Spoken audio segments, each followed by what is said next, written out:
Na asante sana kwa kuendelea kutizama Jukwaa la Afya leo hii tukiwa tunaangazia matatizo ama magonjwa ya moyo kwa watoto wadogo, na kwenye studio niko na daktari pamoja na mzazi ambaye ana mtoto mwenye matatizo hayo. Alimzaa na ugonjwa huo na mpaka sasa anasema anaendelea na dawa. Sasa kuna suala hapa ambalo daktari amelizungumzia miongoni mwa dalili. Kabla tuligusia daktari, naomba kwa haraka tu zitaje tena zile dalili. Manake kuna watu kadhaa hapa tena wamerudi wananiuliza ni dalili gani, nitajuaje huyu mtoto ana ugonjwa? Kwa haraka, alafu ukimaliza uje unijibie hili swali la huyu.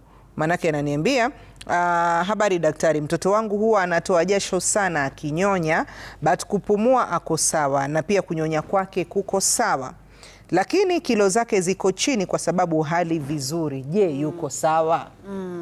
Asante sana. Tulivyosema hapo awali, dalili ni nyingi. Na dalili ile tungependa wazazi waangalie ni kwanza, mtoto ambaye hanyonyi ama hali vizuri. Ukimweka katika titi la mama unapata ya kwamba huyu mtoto ananyonya dakika chache anawacha. Ananyonya anawacha. Hanyonyi mfululizo. Hilo ni dalili la kwanza. Na katika ile hali ya kunyonya, huyu mtoto pia anatoa jasho jingi kupindukia. Okay? Inamaanisha kwamba huyu mtoto anachoka haraka sana. Pia ukiangalia kilo yake ama ratili yake haiongezeki vile inafaa kukua. Ukimpeleka na tunakuanga na ile tunaita growth chart, ile ya kuangalia venye mtoto anakuwa. Hiyo growth curve inafaa kupanda. Sana sana hawa watoto ambao wako na shida ya moyo, hiyo growth curve inafika mahali inakuwa straight, what we call hiyo tunasema weight is faltering or staggering, ama kilo yake inaanza kushuka. Okay? Hilo sio dalili, hilo ni dalili ambalo halifai kukua katika mtoto kawaida. Kama niseme ni mtu ambaye anakula alafu anafanya mazoezi mengi. Exactly. Ndio Exactly. Maana sasa hana wakati wa kuweka chakula ambacho kitamsaidia katika kuleta nguvu na kukua. Exactly. Pia ulimi, midomo, vidole vya mikono, vidole vya miguu kuwa vyeusi. Hiyo inamaanisha kwamba oxygen katika damu ya ule mtoto, oxygen iko chini. Na hiyo ni dalili ambalo linaweza kutueleza kwamba mtoto ako na shida ya moyo. Alafu pia tunasema watoto ambao ukiwapeleka especially in our government facility, wale tunaita primary health care worker, sana tutaweza kuwasikiliza. Kusikiliza moyo zao, and then utapata ya kwamba tunapata ile abnormal sounds, tunaziita mamas. Mtoto ambaye ako na mama ama ile abnormal heart sound, huyo ni mtoto ambaye anafaa kuangaliwa na daktari wa moyo. Okay? So hizo ndizo dalili ambazo ningependa wazazi wakumbuke. Na mwisho, mtoto ambaye kila wakati anatibiwa shida ya infection ya mapafu, pneumonia, baada ya mwezi mmoja mtoto bado anarudishwa pneumonia ambayo haishi, huyo ni mtoto ambaye anafaa kuangaliliwa kama kuna shida ya moyo. Haya, sawa. Sasa twende kwa huyu ambaye anasema kwamba mtoto wake anatoa jasho jingi, lakini kupumua yuko sawa. Ananyonya vizuri, lakini kilo zake ziko chini. Anaweza kuwa yuko sawa? Huyo ni mtoto ambaye ningesema anafaa kuangaliliwa na daktari wa moyo. Kwanza anatoa jasho jingi kupindukia anaponyonya. Pili, kilo yake haiongezeki venye inafaa kuongezeka. Kwa hivyo huyo ni mtoto ambaye, ili hata kumpa mzazi amani, ni mtoto ambaye anafaa kupelekwa kwa daktari wa moyo aweze kuangaliliwa. Daktari, hili swala hapa naona kina mama wamelichangamkia na inakaa ni kama lina watu wengi. Manake chini ya hiyo arafa kuna huyu anasema, hello, wangu mimi ana sweat sana. Alifanyiwa x-ray akupatikana na shida. Kenye ilifanya nitumwe x-ray ni aongezi kilo. Apendi kula lakini ananyonya sana, ila ana sweat sana. Je, shida inaweza kuwa nini? Cause amefanyiwa hadi bone biochemistry.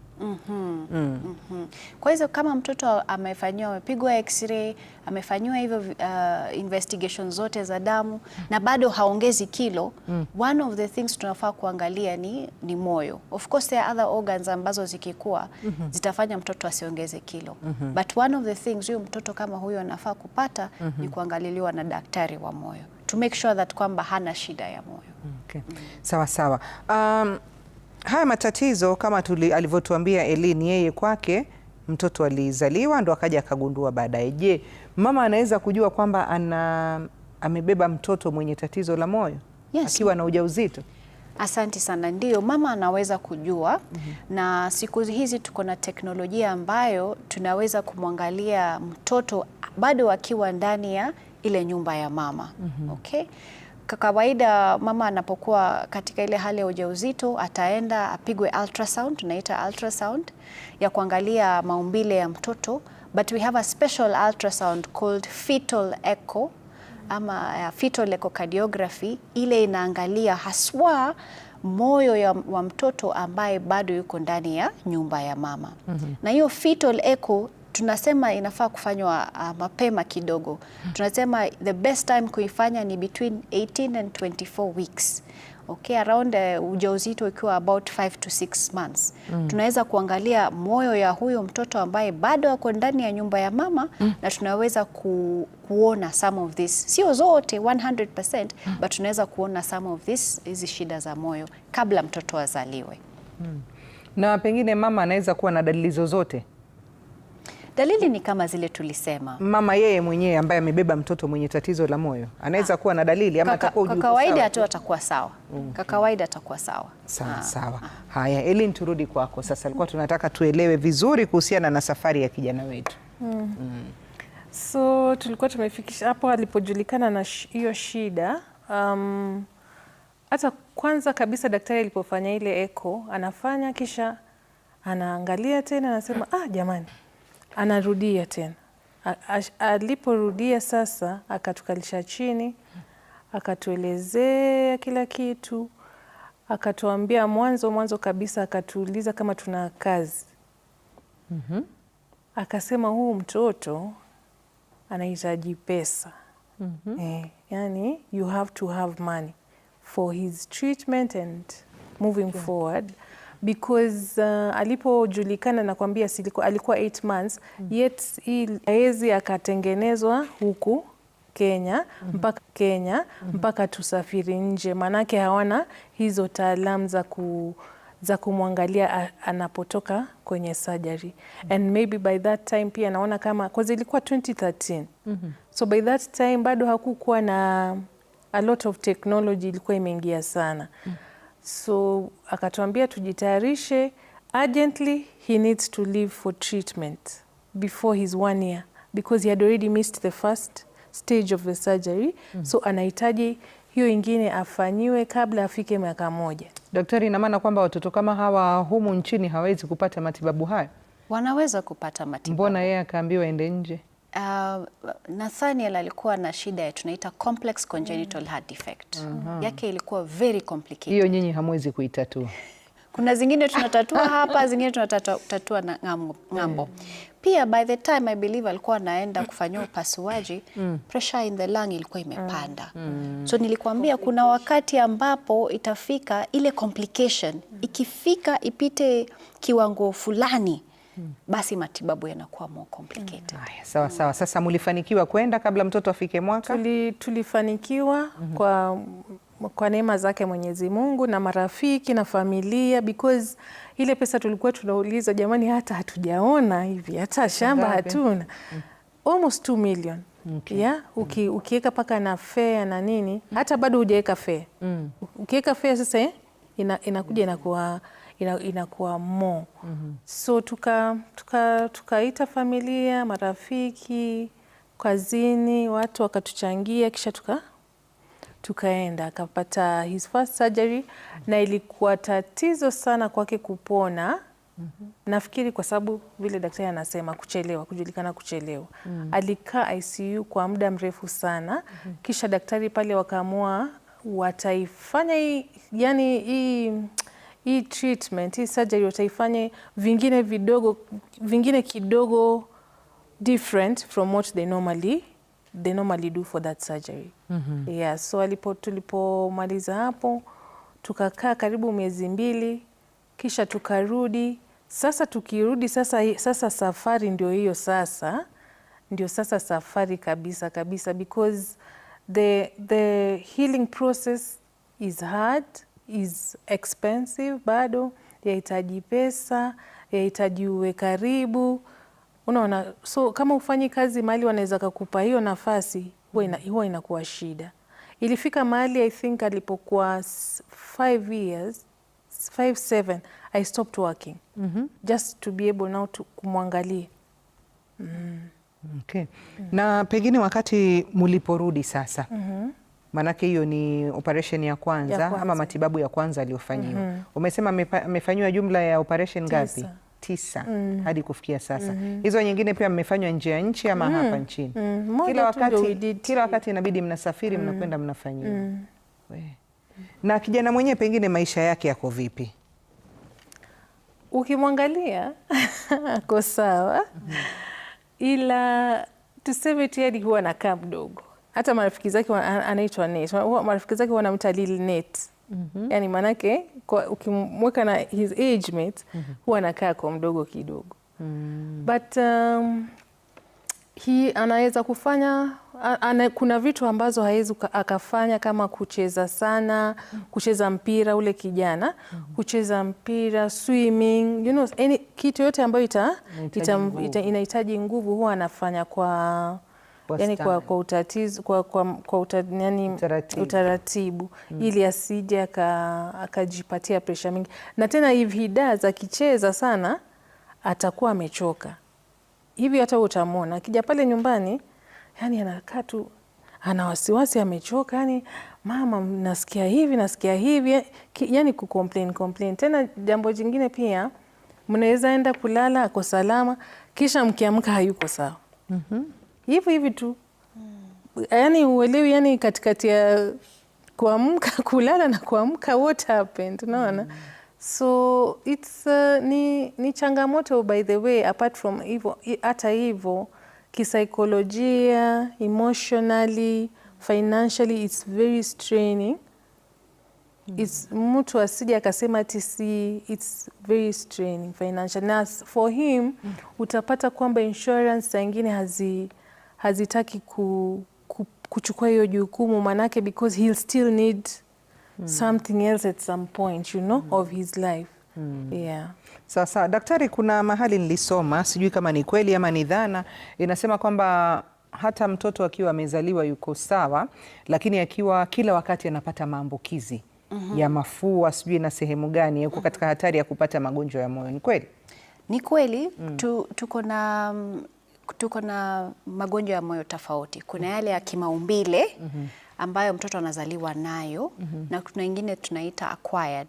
Yani mtoto anapokuwa unaweza pata kwamba anapata shida as they grow. Kwanza kabisa, kama anaweza pata ile shida ya tunaita adenoids. Yani vile vidude viko nyuma ya mafua ya kifura. Na ya zibe pua.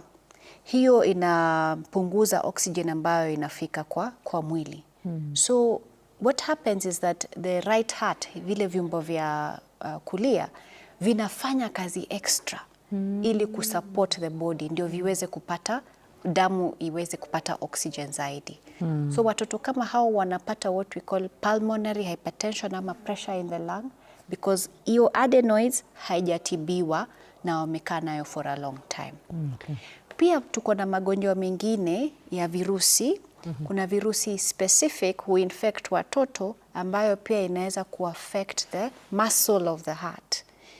Ile ya misuli ya moyo. Na inaleta shida ambayo tunaita cardiomyopathy. Unapata kwamba hiyo misuli haifanyi kazi vizuri. So yes, kuna hiyo infections ambazo zikiwapata watoto pia inaweza kuaffect ile misuli ya moyo. Sawa. Kuna lile swala la mamas katika moyo. Huyu anasema mtoto wangu alipatikana na mamas after echo. Is there any risk kwa sababu she sweats a lot and gets muscle pain on and off? Huyu mtoto anafaa kuangaliwa. So kuna mamas, lazima ikue daktari wa moyo lazima angalie mtoto ambaye ako na mamas. Kuna a small percentage of children tunasema wako na innocent mamas.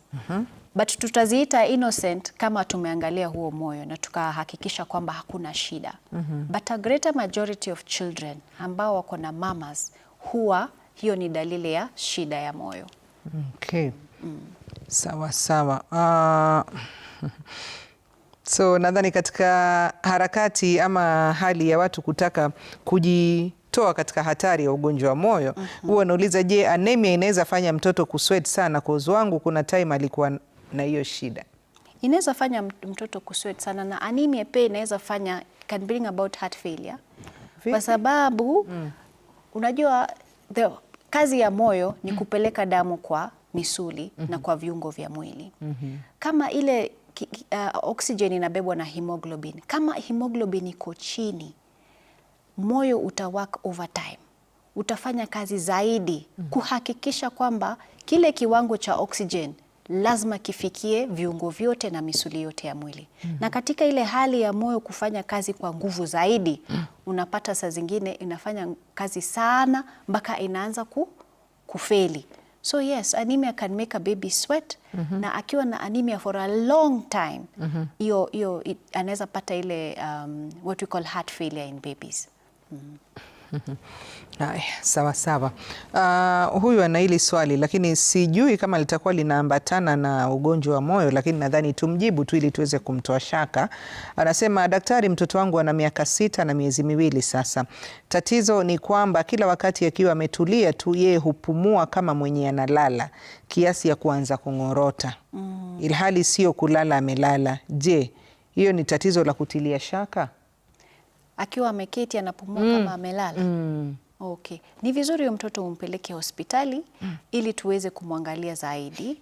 Tuelewe kwamba is it an absence seizure ama kuna shida yote ingine. Ni vizuri mtoto huyo aangaliliwe. Kwa hivyo mpeleke hospitali aangaliwe. Sawa sawa. Sasa kuna mzazi ambaye anatuangalia hapa, pengine amesikia hizi dalili zote zimemwelekea yule mtoto wake, pengine alikuwa hajawahi kuambiwa kama mtoto ana tatizo la moyo, ama ametoka hospitali leo akaambiwa mtoto wako ana tatizo la moyo. Je, kuna matumaini na matibabu humu nchini yako namna gani? Matumaini ni mengi, matibabu ni mengi. So matibabu hutegemea shida ambayo mtoto ako nayo.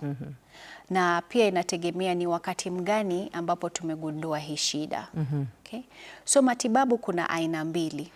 Kuna ile tunaita non-invasive, yenye tunaweka vidude tunaita catheter na waya, na tunazieka na tunazifuatilisha mpaka ndani ya moyo, na tunaweza kufunga vile vitundu kutumia special devices. Okay. Na katika hii hali hatufungui kifua, tunaifanya non-invasively, keyhole surgery.